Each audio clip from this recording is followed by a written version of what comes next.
تبدیلی مذہب کو قبول نہیں کیا جائے گا۔ انہوں نے یہ بھی کہا تھا کہ ان کے اس بیان کو لے کر ہرگز مسلمان اقلیت کو نشانہ نہ بنایا جائے، اس میں کہیں بھی کوئی بھی ہیٹ اسپیچ شامل نہیں ہے۔ ان کے اس بیان کو اس وقت انڈیا ٹوڈے اور دا انڈین ایکسپریس نے بھی اپنے اخباروں میں چھاپا تھا، جسے آن ریکارڈ دیکھا جا سکتا ہے۔ فلم ڈائریکٹر کی بتائی ہوئی تعداد کہیں بھی 2667 کی تعداد جو کہ 6 سال کی ہے، اس سے کہیں بھی میچ نہیں کھاتی۔ فلم میں ایک اور سابق وزیر اعلیٰ اچوتانندن کے انٹرویو کو دکھایا گیا تھا، جسے کاٹ دیا گیا ہے۔ حقیقت میں انہوں نے یہ بیان ایک پریس کانفرنس میں دیا تھا۔ وزیر اعلیٰ نے پاپولر فرنٹ آف انڈیا کے تعلق سے بیان دیا تھا کہ اگر ایسا رہا تو کیرالہ اسلامک اسٹیٹ بن جائے گا۔ کل ملا کر یہ فلم نہ صرف نفرت کو بڑھاوا دیتی ہے بلکہ ایک مذہب اور ایک ریاست کو بری طریقے سے بدنام کر رہی ہے۔ کہتے ہیں کہ کسی بھی بات کو بار بار دہرایا جائے اور لوگوں کے دماغ سے صحیح طریقے سے کھیلا جائے تو پھر کوئی بھی بات لوگ صحیح سمجھنے لگتے ہیں، بھلے ہی وہ جھوٹ کیوں نہ ہو۔ اس فلم میں اسی حربے کو استعمال کر کے نفرت پھیلائی جا رہی ہے۔ اس پوری فلم کا حقیقی پہلو صرف اتنا ہے جس سے انکار نہیں کیا جا سکتا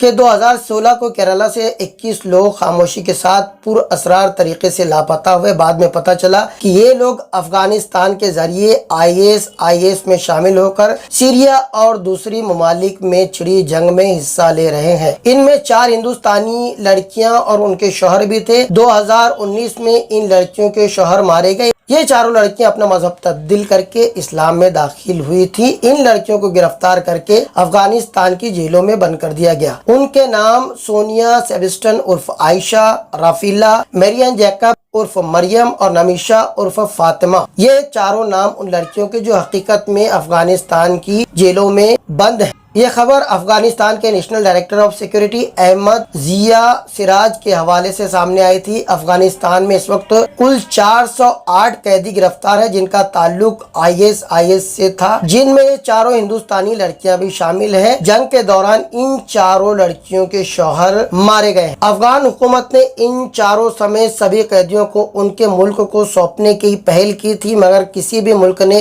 اپنے ان باغی قیدیوں کو اپنانے سے انکار کر دیا۔ ان کے مطابق یہ اپنی حرکتوں پر قائم رہتے اور ان کے ممالک میں بھی اسی طریقے کی گتیویدیاں، اس طرح کی حرکتوں انجام دیتے، اسی لیے کسی بھی ملک نے انہیں اپنانے سے انکار کر دیا۔ ان چاروں لڑکیوں میں سے ایک لڑکی آلریڈی مسلم مذہب سے تعلق رکھتی ہے، 2 لڑکیاں عیسائی دھرم سے تعلق رکھتی ہیں اور صرف ایک لڑکی نمیشا اس کا تعلق ہندو مذہب سے ہے۔ ان لڑکیوں کی ذہنی حالت ایسی نہیں ہے کہ انہیں دوبارہ ملک میں لا کر بسایا جائے، اس لیے ہندوستان نے بھی انہیں اپنانے سے انکار کر دیا ہے۔ ان چاروں لڑکیوں کی کہانی کو توڑ مروڑ کر ڈرامائی انداز میں غلط طریقے سے پیش کر کے اسے 32,000 کی تعداد بتا کر صرف اور صرف نفرت پروسی جا رہی ہے، جس کا حقیقت سے کوئی واسطہ نہیں ہے، حقیقت سے کوئی تعلق نہیں ہے، اور اس کے اثرات بھی دھیرے دھیرے ملک میں دکھائی دے رہے ہیں۔ جس طریقے سے سوشل میڈیا پہ نفرت آمیز ایک مہم چلائی جا رہی ہے، بہت سارے لوگوں کے مطابق یہ پوری فلم ایک الیکشن کا پروپیگنڈا بھی بتائی جا رہی ہے۔